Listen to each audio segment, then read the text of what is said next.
I got my lunch versus I had my lunch versus I ate my lunch.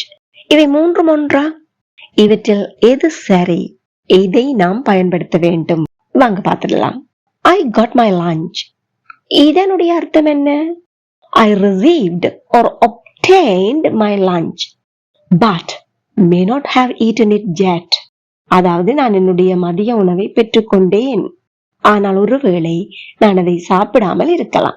நான் என் லஞ்சை வாங்கினேன், பெற்றுக்கொண்டேன். The focus is on getting or receiving the lunch. அதாவது buying it or picking it up, like that. For example, I got my lunch from the cafeteria, but I haven't eaten it yet. நான் என் லஞ்சை cafeteriaவில இருந்து வாங்கினேன், இன்னமும் சாப்பிடவில்லை. அடுத்து நாங்க பார்ப்போம் I had my lunch. அப்படின்னா இதனுடைய அர்த்தம் என்ன?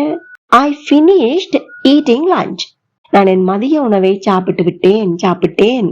This is more formal or common way to say I ate lunch. இதுதான் நாங்க பொதுவாக பயன்படுத்த வேண்டிய வழிமுறை. And it is formal. For example, I had my lunch at 1 p.m. நான் மதியம் 1 மணிக்கு என் மதிய உணவை சாப்பிட்டேன். அப்படின்னா I ate my lunch. இதனுடைய அர்த்தம் என்ன? It is same as above. அதாவது I had my lunch, I ate my lunch இரண்டுமே ஒரே அர்த்தம் தான் கொண்டவை. But more direct and informal. I ate my lunch என்பது more direct and informal. நேரடியா சொல்கிற ஒரு விடயம். நான் என் மதிய உணவை சாப்பிட்டேன். Here the focus is on the act of eating. More common in spoken English among friends. நண்பர்களுக்கு இடையில நாங்க பேசிக்கல I ate my lunch அப்படின்னு சொல்லலாம். இங்க நாங்க ஃபோக்கஸ் கொடுக்கறது அந்த சாப்பிட்டேன் என்கின்ற செயலுக்கு. உதாரணத்துக்கு பார்ப்போமா, I ate my lunch quickly because I was late. தாமதமாக இருந்ததால் நான் என் லஞ்சை விரைவாக சாப்பிட்டேன்.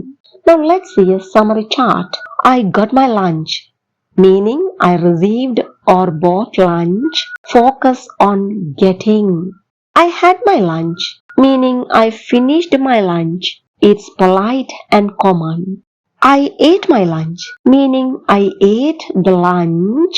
It is simple and direct. இந்த வீடியோ மூலம் உங்களுக்கு ஏதாவது ஒரு தெளிவு கிடைத்திருப்பேன். மறக்காம ஒரு லைக் பண்ணிட்டு முடிந்தவரை அனைவருடன் ஷேர் பண்ணிக்கொள்ளுங்க. If you want to watch more videos like this, don't forget to subscribe this channel.